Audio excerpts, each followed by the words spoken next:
Begini ya, ini kan fikih sosial ya. Saya jawab, ini memang harus pakai fikih, nggak pakai rasa. Saya ulang lagi, pakai fikih, nggak pakai rasa. Waktu sholat itu kan banyak ya, di antaranya maghrib dan isya, duhur dan asar, terus subuh sendiri. Ya, ben sampean belajar fikih, orang belajar tasawuf ya. Nah, kalau subuh itu tidak ada toleransinya kalau waktunya sudah tinggal 10 menit, karena tidak ada jamak. Ya, tidak ada apa? Jamak. Sehingga misalnya kalau kamu ngojek, waktu tinggal 10 menit, ya harus sholat. Tapi kalau sekedar dengar adzan, ya, ini penanyanya kayaknya itu teman kamu, jadi fikihnya kayak kamu, gak jelas. Adzan itu kan bukan akhir waktu sholat. Adzan itu bukan akhir waktu sholat, tapi awal sholat. Itu tidak harus super Grab, tidak harus super Gojek. Meskipun kamu makan ada adzan, ya teruskan saja, kan tidak akhir waktu sholat. Anda menerima tamu, gendong anak, atau sedang nyupir, atau sedang bercengkrama sama teman. Kalau ada adzan ya nggak apa-apa, misalnya diteruskan. Kan bukan akhir waktu sholat. Yang benar-benar harus ditinggalkan itu kalau waktu sholat misalnya tinggal 7 menit. Atau tinggal 8 menit. Waktu yang mau tidak mau kamu harus tasarrufkan, kamu peruntukkan, injury time itu sih. Injury time. Ya, gitu aja kok gak tahu ya. Nah, lalu misalnya, kalau pertanyaan tadi mestinya kelasnya itu kelas afdoliyah. Utamanya gimana? Kalau wajibnya belum ada karena kan waktunya masih panjang. Jadi pertanyaannya bukan wajibnya tapi sebaiknya, karena ini semuanya belum mendesak kan. Andai kan kamu teruskan nganter barang kan tidak ada jaminan waktunya habis. Padahal kalau kamu memaksa sholat, mungkin citra kamu sebagai supir Grab tidak baik karena dianggap mengabaikan konsumen. Nah, terus kedua menyangkut jarak. Oke, seperti itu. Nah, sekarang kalau pertanyaannya dibalik, makanya yang dibalik ini agak ribet. Waktu sholat tinggal 8 menit. Ada konsumen yang minta diantarkan saat itu.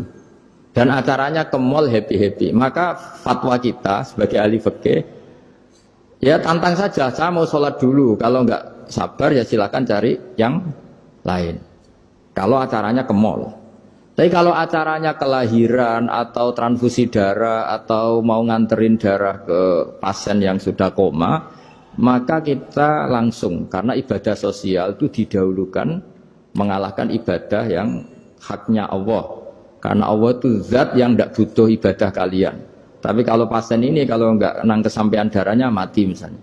Jadi kamarnya Allah lebih apian lah gitu. Makanya masyhur kalau dalam fikih hak Allah sama hak adami ini dimenangkan hak adami. Tapi bukan karena Allah kita kalahkan. Allah tidak butuh itu semua. Jadi dikalahkan tapi bukan karena kalah, justru karena tidak butuh. Ya ibarat gini lah, Allah itu saking baiknya. Baiknya Allah kan pasti di atas orang tua kita. Itu pasti ulang lagi. Baiknya Allah pasti di atas orang tua kita. Orang tua kita saja baik, apalagi Allah. Misalnya orang tua kamu butuh uang 5.000. Adik kamu butuh uang 5.000. Adik kamu yang kecil atau ya. Kira-kira orang tua kamu tuh nyuruh dikasihkan beliau apa ke adik kamu? Kira-kira saja. Ke adik kamu. Nah Allah itu saking baiknya. Hal yang terkait Allah, misalnya tadi sholat tepat waktu sama ibadah sosial itu disuruh ibadah sosial karena ini kalau nggak kesampaian transfusi darahnya atau apalah, atau kamu dokter yang harus mengurus operasi waktunya tinggal 5 menit, kamu harus ngoperasi pasien dulu karena Allah bisa menerima sholat kamu. Nah, tak terangkan lagi ini fikih terus. Lalu sholat yang apa? Kalau sholat itu antara maghrib dan isya dan nanti yang terlambat itu maghrib, kita ngikuti ulama yang mengatakan jika ada darurat maka maghrib dan isya boleh dijamak meskipun tidak atas nama pergi.